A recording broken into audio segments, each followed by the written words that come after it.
Sensibilizarte, ele é um projeto que ele visa aproximar os acadêmicos da sua realidade futura. Então, o foco de voluntários são os voluntários da saúde. É uma experiência ótima, porque a gente coloca na prática aquilo que a gente vem aprendendo na academia, né? Que é a questão da humanização. Porque o profissional de saúde, o fato de ele trabalhar com pessoas, esse lado dele tem que ser muito mais aflorado. Uma coisa que vai me melhorar como estudante, como futuro profissional, em termos da humanização, em termos de contato com pessoas, poder me expressar. Esse lado meu mais humano, de mais poder conversar mais com as pessoas. Porque antes de entrar eu era uma pessoa muito fechada, muito tímida. Inicialmente a gente tem a IFMSA, que é a International Federation of Medical Students Association, que é a maior organização estudantil de estudantes de medicina do mundo.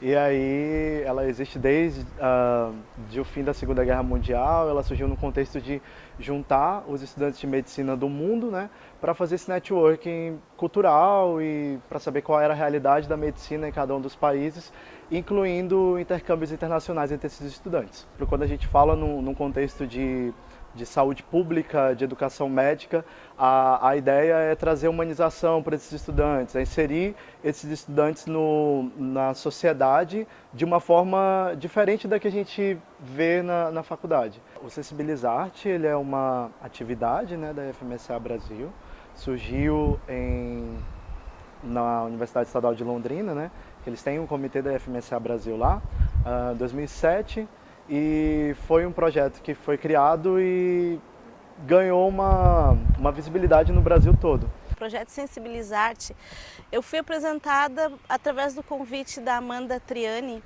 que na época era estudante de medicina e coordenava o projeto aqui em Boa Vista. Eu faço a parte de suporte, né, de apoio emocional. Depois que os jovens fazem as entradas, né, que eles chamam as intervenções, nos reunimos e aí fazemos uma roda de conversa, onde eles podem falar como foi a vivência, como eles perceberam aquele momento, e aí nós vamos trabalhando a questão do pensamento, do sentimento em relação àquelas intervenções.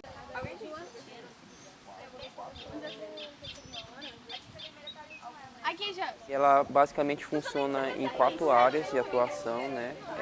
O artesanato, a contação de histórias, a paleoterapia e a música.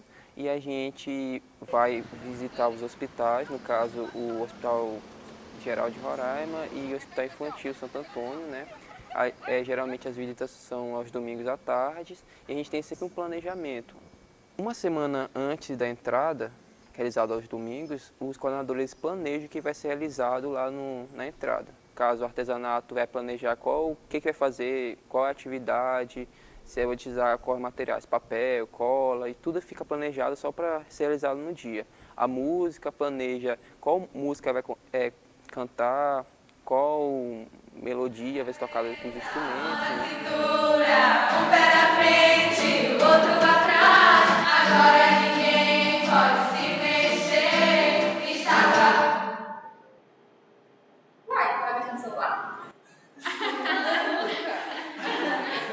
A contação planeja qual vai ser a história, como que vai ser os personagens, como é que vai ser a atuação lá no dia. A paleoterapia vai também planejar qual atividade vai ser realizada, se vai ser lúdica, se vai ser com balão, se vai ser com piadas, se vai ser com brincadeiras. E ela é muito importante justamente para a organização, né? Antes da entrada tudo fica planejado e lá no dia só ajusta algumas coisas que forem necessárias. E o legal é isso, é que como eles vão sempre 2 frentes, né? Tipo música e artesanato, palhaços e o outro que agora me faltou, contação de histórias, uma complementa a outra. Eu sou uma mãe, a minha história conta a mãe de um menino que ele tem os pais separados. No caso, eu e meu marido somos separados. Aí ele faz muita pergunta. No caso, ai meu Deus, me perdi. Meu personagem é o pai, o nome dele é Pai, e ele, na verdade, está tendo um conflito com a mulher e com o filho por causa de umas histórias que o filho acabou contando para ele, que no final das contas não eram verdade.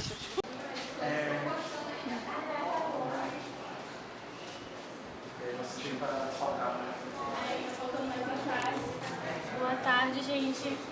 Isso deve ser trauma. Ele tá traumatizado por causa das coisas que fica vendo na sua casa. Que trauma o quê, garoto? Ele me contou como é que é o nome do cara que você está saindo, que tem a metade da sua idade, Carlos Augusto, né? E que você chama de Gugu. É porque é algo diferente da rotina deles. Então, quando a gente chega lá no domingo à tarde e a gente é apresentado, a gente já percebe que eles são muito receptivos.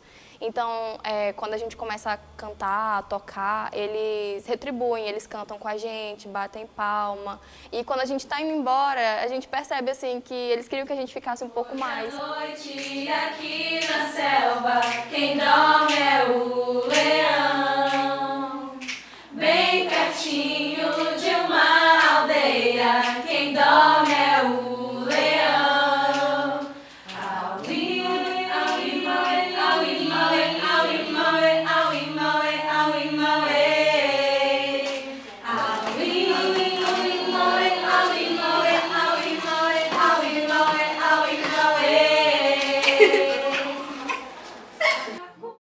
Porque uns anos atrás, quem estava no leito internado não podia ter acompanhantes. Hoje, apesar de você ter um acompanhante, ainda tem uma visita igual em vocês para distrair os pacientes que estão internados, estão ansiosos para receber alguém para conversar com eles, para distrair o tempo que eles estão internados aqui no hospital, né?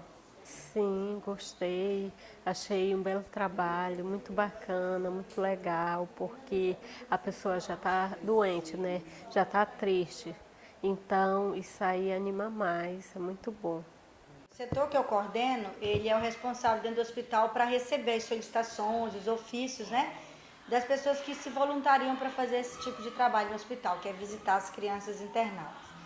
Desde os administrativos, que são os que fazem a ficha lá na emergência, quanto a equipe técnica, porque aí eles comentam que é um horário que as crianças ficam um pouco mais alegres, elas saem um pouco do mundo hospitalar, e geralmente esses grupos vêm com brincadeira, com algo lúdico, vêm fantasiado, e aí você percebe, é nítido que naquele momento o paciente, ele volta de fato a ser o que ele é, criança, e aí a equipe percebe isso. E é bem emocionante, a gente vê os olhos das pessoas brilhando, sabe?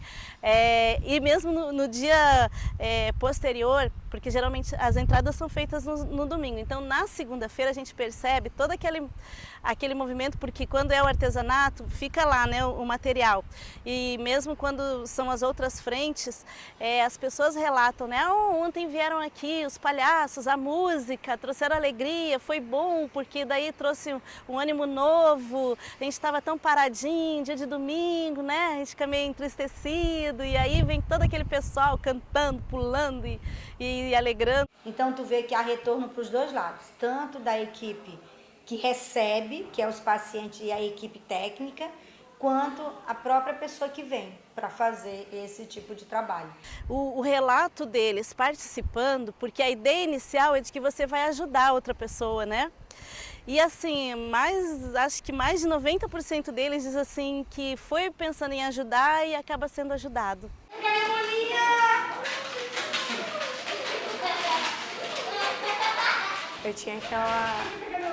Eu pensava, né, que ia ser tudo perfeito, mas foi maravilhoso, só que como foi a primeira vez, eu tive alguns probleminhas, né? Como alguns balões estouraram bastante, eu enchi muito balão para fazer tal bichinho que não devia encher tanto. Mas tirando esses probleminhas, de total foi maravilhoso. Foi maravilhoso. Perfeito. Teve muito interesse, aquela troca de saberes, né? Conversa com a mãe, com o pai. Aquela criança que ficou um pouco acanhada, mas depois se soltou. É a segunda vez que eu entro. E como é que foi a primeira? Mano, foi nervosismo, porque às vezes a gente não sabe o que fazer, fica complicado. Com a criança, será que vão gostar? Será que vão achar engraçado? Será que a criança vai querer participar? Será que vão me expulsar do quarto? Porque eu tenho um probleminha com a voz, né? Às vezes eu falo muito alto, então eu fiquei, meu Deus, eu tenho que controlar isso. Você vai pensar na sua moeda de 5 centavos dentro dessa garrafa. Olha pra Tem que ser uma câmera. coisa muito rápida, entendeu? Quentíssimo. Obrigada. Eu vou mostrar aqui. Bora ficar do lado aqui do podcast. Tá aqui. Muito obrigada. Batem palmas, gente. Gastou. Dá para fazer um comparativo, a Bruna antes do Sensibilizarte e a Bruna após o Sensibilizarte. Eu era uma pessoa muito tímida, tanto que na minha primeira entrada eu fiquei com muito medo, tanto que eu não queria contar a história. Tinha todos os grupos que estavam entrando e eu deixei para o último quarto. Justamente por esse medo da rejeição, medo dos pacientes não gostarem, medo de eles acharem aquilo, esse pessoal querer contar a história pra gente. Trabalhar com pessoas, né, com o meu curso de enfermagem, trabalhar com pessoas é sempre uma troca. Então, eu pude aprender com as pessoas, porque a gente sabe que tem alguns casos que a pessoa pode estar sorrindo, mas ela tá bem ruim, sabe? A gente na enfermagem, a gente tem muito isso.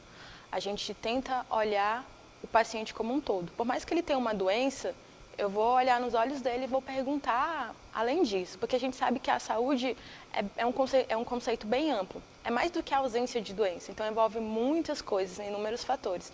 E aí eu pude aprender muito isso no Sensibilizarte, até uma visão mais ampliada, de ver que o meu paciente, às vezes, ele só quer um pouco do meu tempo para conversar. É isso que até hoje eu levo para minha vida, sabe? Você olhar para o paciente e tentar entender o conceito dele todo de saúde, do que ele está achando que a doença dele representa para ele, porque é uma coisa imaterial. Ele, apesar de ser uma coisa orgânica, uma condição orgânica, aquilo também causa um impacto na mente dele, na forma como ele se relaciona com o mundo.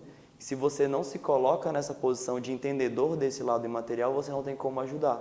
E faz parte da profissão de médico também ajudar na parte emocional, sabe? Faz parte desse suporte emocional.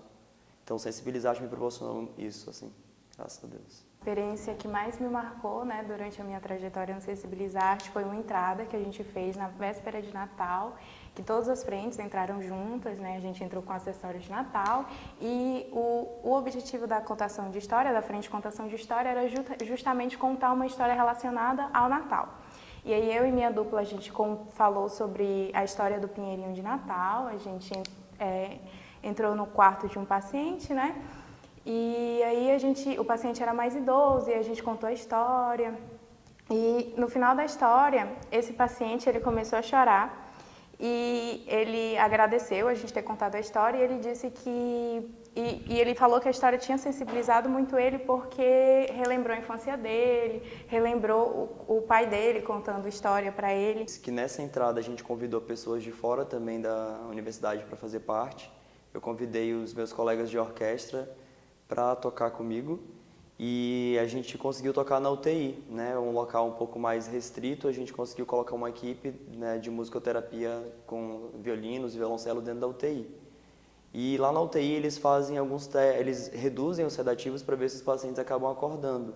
E um deles não estava tão responsivo assim, mas quando a gente começou a tocar, ele começou a se movimentar um pouco mais e foi muito interessante. As enfermeiras vieram logo depois que a gente saiu dar esse feedback pra gente, que tinham pacientes ali que começaram a interagir novamente depois de escutar uma música diferente, depois de escutar música clássica ali dentro. Eu sempre estudei a vida toda numa escola e lá nessa escola, né, os profissionais eles me viram crescer, de criancinha até adolescente. E tinha uma que era a tia Chaguinha, que a gente chamava. E ela ficava no portão, ela cuidava, né, da questão de quem estava no corredor, fora do horário. E a gente tinha um carinho muito grande. Ela me viu crescer, depois meus sobrinhos, a família toda estudava lá. E aí a gente cresceu, passou o tempo, perdeu o contato, mas se via de vez em quando e falava, oi, como você cresceu? E até que um dia eu descobri, através de uma notícia no jornal, ela passando e via a TV ligada, estava falando que ela estava no hospital e que não tinha medicamentos e os familiares estavam protestando, né? Falando como é que isso pode acontecer. E ela tinha sofrido um AVC. E ela ficou internada e aconteceu que foi bem na visita do Sensi. E eu entrei e pude achá-la lá no hospital, a gente conversou, ela ficou muito feliz, eu cantei pra ela, eu estava nessa época na frente de musicoterapia.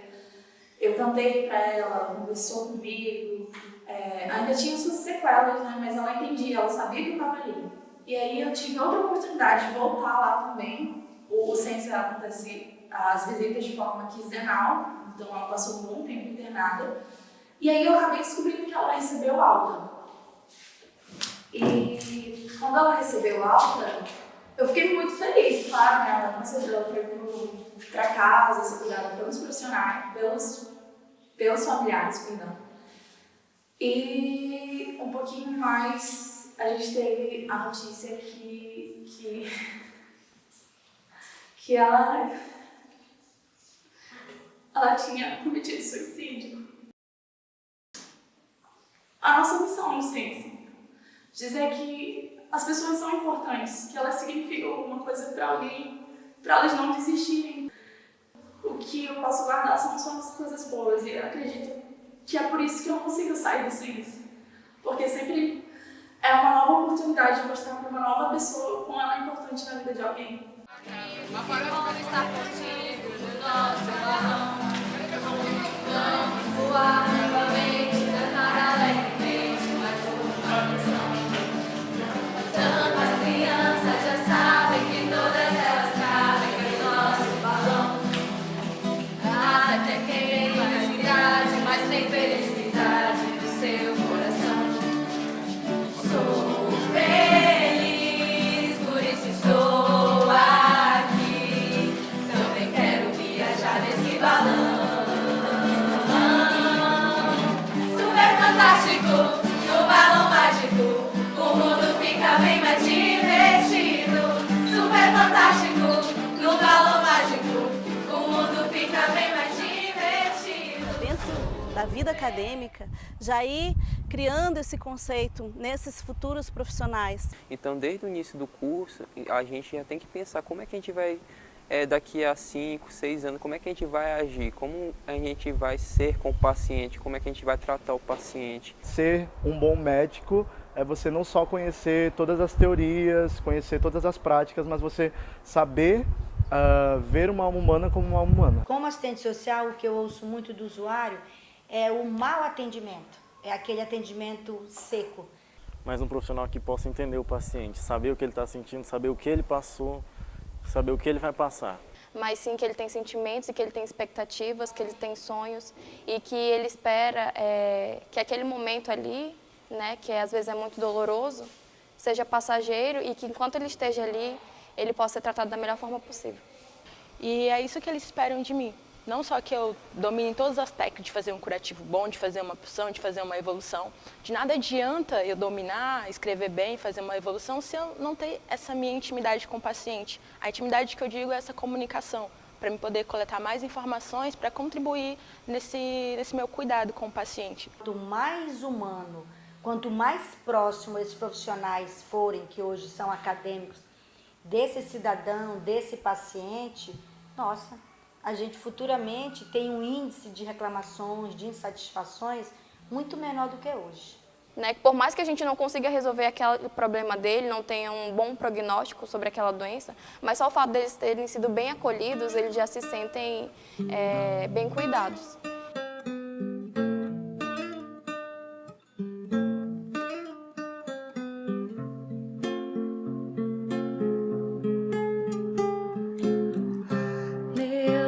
Você já sabe dos meus medos, de cor e salteados meus defeitos.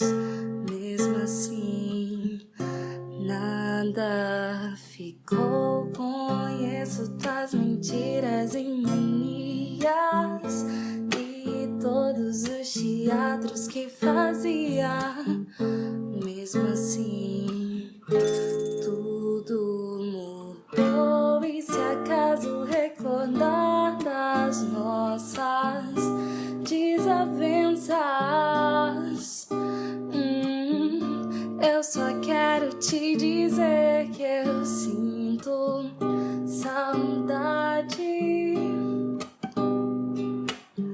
do tom da tua guitarra, do som da tua voz, de todas as palavras que se referiam a nós. Mesmo que ainda exista alguma esperança, eu só posso ser tua lembrança.